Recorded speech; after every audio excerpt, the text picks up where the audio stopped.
Welcome back to Primetime News. Special welcome to folks on OneSpotMedia.com. Up first this evening, prosecutors today ripped into the arguments made by lawyers for the appellants in the Vibes Kartel murder case. The prosecutors slammed the arguments made against the admissibility of cell phone evidence, prosecutorial misconduct, the trial judge's summary of the case, as well as concerns about a damning text message. Kartel is appealing the life sentence imposed on him in 2014 for the 2011 murder of Clive Lizard Williams. TVJ's Vashon Brown is covering the appeal and was in court today and now reports.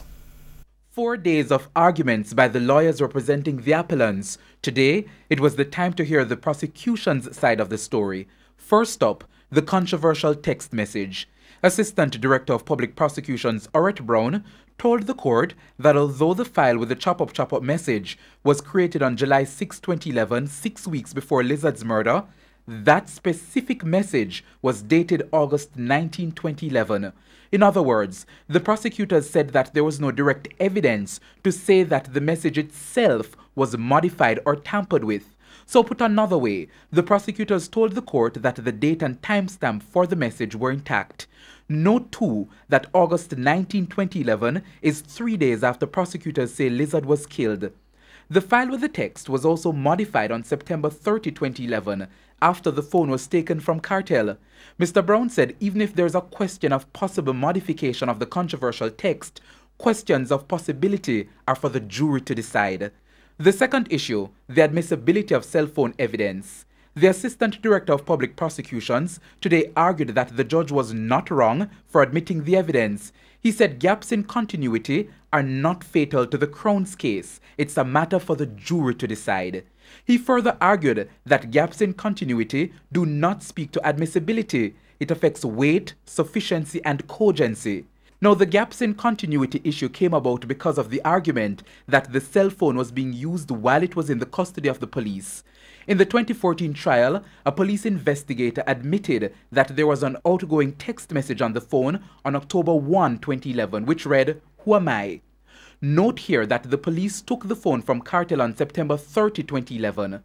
The police investigator explained to the court during the trial that the text is a way some telecommunications company established the identity of a mobile device. Today, the prosecution maintained that the use of the phone was not malicious.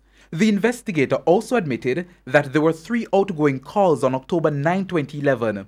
In explaining why, the investigator told the 2014 trial that perhaps the phone dialed itself.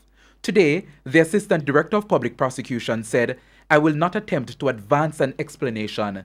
He again pointed out that there was no direct evidence to suggest that the phone was tampered with. He pointed out that in the absence of direct evidence, then it's only a possibility. Matters of possibility, according to the prosecution, are for the jury to decide.